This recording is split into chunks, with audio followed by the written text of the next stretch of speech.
بسم اللہ الرحمن الرحیم۔ السلام علیکم ورحمۃ اللہ۔ اسٹوڈنٹس، آپ کیسے ہیں؟ میں امید کرتا ہوں کہ اللہ کے فضل و کرم سے آپ صحیح ہوں گے، خیریت سے ہوں گے۔ جماعت ہفتم اسلامیات کے تیسرے لیکچر کے حوالے سے آج میں آپ کی خدمت میں حاضر ہوں، اور اس میں جو گزشتہ لیکچر ہوئے تھے اسلامیات کے، اس میں رسولوں پر ایمان۔ اس سے پہلے میں نے آپ سے عرض کیا کہ ایمانیات اور عبادات کے مجموعے کا نام اسلام ہے۔ ایمانیات وہ اسپیسیفک تھاٹس ہیں، وہ پختہ نظریات اور سوچیں ہیں جن پر ہم کوئی یقین قائم کر لیتے ہیں۔ ان میں سے عقیدہ توحید کے متعلق آپ 6 کلاس میں پڑھ چکے ہیں، اور عقیدہ رسالت کے حوالے سے آپ اس کلاس میں پڑھ رہے ہیں۔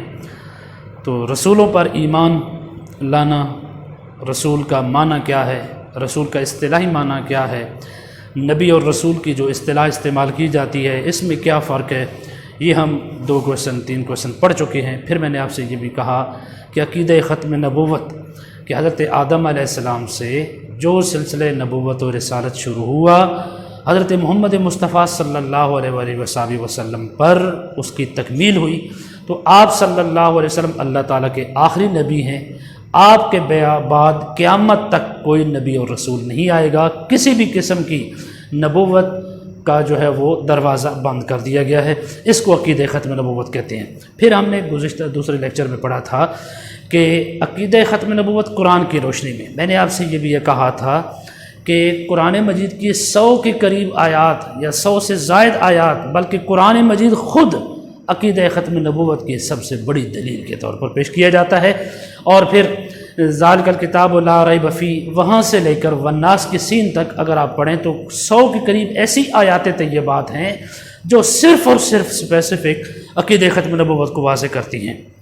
پھر میں نے ایک حدیث کا ترجمہ بھی آپ کو پیش کیا تھا کہ لا نبی بعدی ولا امت بعدکم، کہ لوگو میرے بعد کوئی نبی نہیں اور تمہارے بعد کوئی امت نہیں۔ یہاں تک پڑھنے کے بعد اب جب ہم رسولوں پر ایمان ایک کلیکٹیولی جب ہم اسے لیتے ہیں، مجموعی طور پر اس لفظ کو لیتے ہیں، تو اس کا کیا معنی ہوگا، کیا مفہوم ہوگا؟ ہمارے ہاں حضرت آدم علیہ السلام سے لے کر حضرت محمد مصطفیٰ صلی اللہ علیہ وسلم تک جتنے بھی انبیاء اور رسول آئے، ہم نے ان پر ایمان لانا ہے۔ اس ایمان کی کیفیت کیا ہے کہ وہ سب کے سب اللہ تعالیٰ کے سچے رسول تھے۔ سب کے سب نے اللہ تعالیٰ کا پیغام منوً اپنے جو ہے وہ عوام الناس تک پہنچایا، اور وہ اپنے دور کے اندر صحیح، سچے اور کامل انسان تھے جنہوں نے اللہ تعالیٰ کا پیغام حقیقی معنوں میں پہنچا کر اللہ کی بارگاہ میں سرخروئی حاصل کی۔ ہم نے جن کی تعلیمات پر عمل کرنا ہے وہ حضرت محمد مصطفیٰ صلی اللہ علیہ وسلم ہیں۔ اب ہم اس عقیدے کو مزید واضح کرتے ہیں کہ رسولوں پر ایمان لانے سے کیا مراد ہے۔ رسولوں پر ایمان لانا، اب تمام رسولوں پر جب ہم نے ایمان لانے کی بات کی ہے تو ہم تمام چیزیں یہ ذہن کے اندر رکھیں گے کہ وہ سب کے سب اللہ تعالیٰ کے برحق رسول تھے، اور بلا تفریق ہم سب پر ایمان لاتے ہیں۔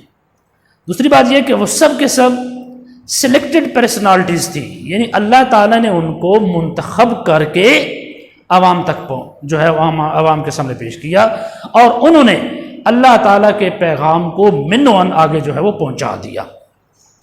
اور پھر سب نے کیا پیغام دیا؟ اللہ تعالیٰ کی وحدانیت کا، اپنی رسالت کا، اور لوگوں کو قیامت کے بارے میں بتایا۔ یہ چیزیں وہ بتاتے رہے تھے، اور انہوں نے اپنا پیغام صحیح طریقے سے عوام الناس تک پہنچا دیا۔ یہ ہمارے ایمان کا حصہ ہے۔ اب ہم ذرا اس کو جو ہے پوائنٹ آؤٹ کرتے ہیں۔ سب سے پہلے یہ ہے کہ تمام انبیاء اور رسولوں پر ایمان لانا ایک مسلمان ہونے کے لیے ضروری ہے۔ ٹھیک ہے جی، ایک مسلمان ہونے کے لیے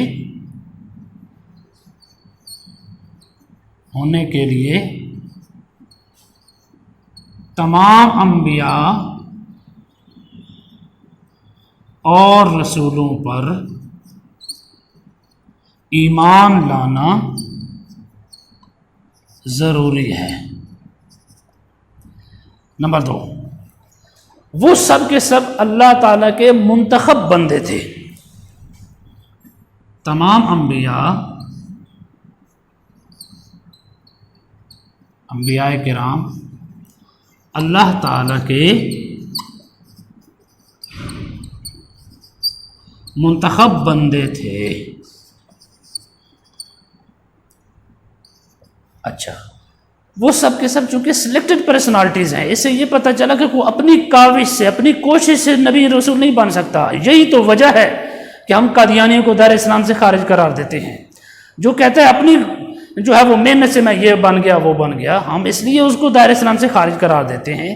اور یہ اس لیے بھی عقیدہ رسالت جو ہے اس کو واضح کرنا مقصود ہے تاکہ ہمیں پتہ چل جائے کہ اللہ تعالیٰ کی طرف سے جس کو سلیکٹ کر کے بھیجا جائے وہی نبی اور رسول بننے کا اہل ہے۔ اب چونکہ حضور نبی رحمت صلی اللہ علیہ وسلم اللہ تعالیٰ کے آخری نبی ہیں، لہٰذا اب قیامت تک کوئی نبی اور رسول نہیں آئے گا، نہ آنے کی ضرورت ہے اور نہیں آنے کی توقع ہے۔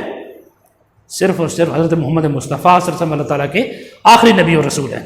تو میں نے عرض کر رہا تھا کہ سلیکٹڈ پرسنالٹیز ہوتی ہیں، انبیاء کرام انسانوں میں سے ہی سلیکٹ کیے جاتے ہیں، کوئی جن یا فرشتہ یا ان چیزوں میں سے انسان کے پاس نبی نہیں آ سکتا، تو ہوتے وہ انسان ہی ہیں، لیکن اللہ تعالیٰ نے اس مقصد عظیم کے لیے ان کو چن لیا ہوتا ہے، اور وہ نیک اور معصوم بندے ہوتے ہیں۔ تمام انبیاء کرام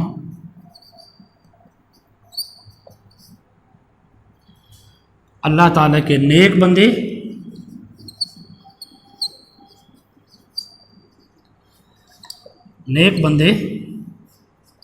اور معصوم ہوتے ہیں،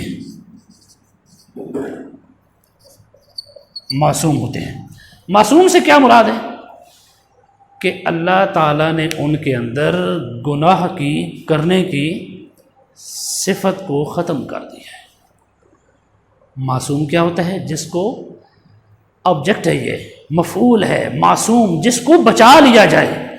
یہ وہ ہستیاں ہوتی ہیں کہ جن کے اندر اول تو گناہ کا تصور ہی نہیں ہے، اور وہ بھی اللہ تعالیٰ نے ایسا پروٹیکٹ کیا ہوا ہے ان کو کہ ان سے گناہ کبھی سرزد نہیں ہو سکتا۔ گناہ کیا ہے؟ اللہ کی نافرمانی، کسی بھی حوالے سے سوچ تک، دل میں خیال تک نہیں آتا کہ وہ اللہ تعالیٰ کی نافرمانی کرے، تو اس لیے ان کو معصوم کہا جاتا ہے۔ سب نے کیا کیا؟ سب نے اللہ تعالیٰ کی وحدانیت کا درس دیا، اللہ تعالیٰ کی وحدانیت، وننس آف اللہ، وحدانیت کا درس دیا۔ یہ بعض اوقات جو انگلش کے لفظ لکھے جاتے ہیں، یہ صرف آپ کے تصور میں اس لفظ کو مزید واضح کرنے کے لیے، بعض اوقات انگلش میں آپ کو چیز آتی ہوتی ہے، اردو میں وحدانیت اب عربی کے اندر لکھا گیا ہے، اب اس کو سمجھنے کے لیے وننس آف اللہ یعنی اللہ تعالیٰ کی توحید کا تصور سب نے پیش کیا۔ نمبر 5، برے کاموں سے بچنے کی تلقین کی۔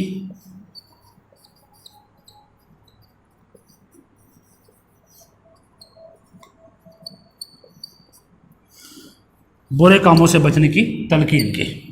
تمام انبیاء کرام کا ایک ہی ماٹو تھا کہ لوگ اللہ کی نافرمانی سے بچ جائیں اور کامیابی والے راستے کی طرف آ جائیں، یعنی ایسے راستے کی طرف جس سے اللہ تعالیٰ خوش ہوتا ہے، جو اللہ تعالیٰ کے قریب کرنے کا ذریعہ ہے۔ انہوں نے تقوی اختیار کرنے کا حکم دیا۔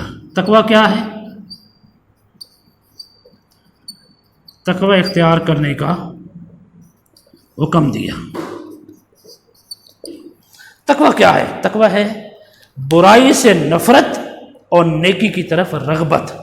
یہ وہ زمین تیار کرتے تھے لوگوں کی، لوگوں کے دل کی سرزمین، لوگوں کے تصورات کی سرزمین کو ایسا تیار کرتے تھے تاکہ اس پر اللہ کی رضامندی کے پھول اگے، اللہ تعالیٰ کی نیازمندی کے پھول اگے، اور انسان کا رشتہ جو اللہ تعالیٰ سے کٹ چکا ہے وہ دوبارہ جو ہے وہ جڑ جائے۔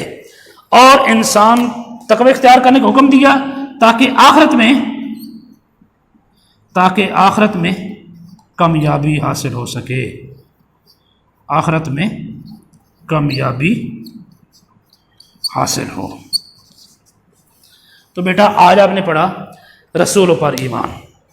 رسولوں پر ایمان لانے کے اندر اتنی چیزیں ہیں، تب ہم تمام رسولوں پر ایمان لائیں گے۔ سب سے پہلے تمام انبیاء اور رسولوں پر ایمان لانے کے لیے ضروری ہے کہ مسلمان ہو۔ مسلمان ہونے کے لیے ضروری ہے کہ تمام انبیاء اور رسولوں پر ایمان لایا جائے۔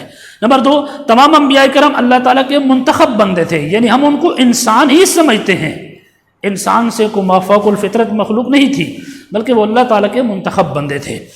پھر اس میں نے یہ بھی وضاحت کی کہ منتخب سلیکٹڈ پرسنالٹیز اس لیے ہیں، کوئی اپنی کوشش سے نبی نہیں بن سکتا، بلکہ نبی وہی ہوا جس کو اللہ نے منتخب کر کے بھیجا۔ تمام انبیاء کرام کیا تھے؟ نیک بندے تھے، یہ ان کی انڈیویجول لائف تھی کہ وہ نیک بھی تھے، معصوم بھی تھے، یعنی گناہوں سے نفرت کا اظہار بھی کرتے تھے، اور اول تو ان کے اندر گناہ کا شائبہ پیدا ہو ہی نہیں سکتا، کیونکہ واللہ یعصمک من الناس، ان کو اللہ تعالیٰ نے خود بچایا ہوا ہے اور وہ گناہ کی طرف لپک نہیں سکتے۔ اللہ تعالیٰ کی وحدانیت کا درس دیا تمام انبیاء کرام کا، ایک لا الہ الا اللہ، لوگوں کہہ دو کہ اللہ تعالیٰ وحدہ لا شریک ہے، وہی عبادت کے لائق ہے، اور پھر اپنی رسالت کا جو ہے وہ اقرار کروایا۔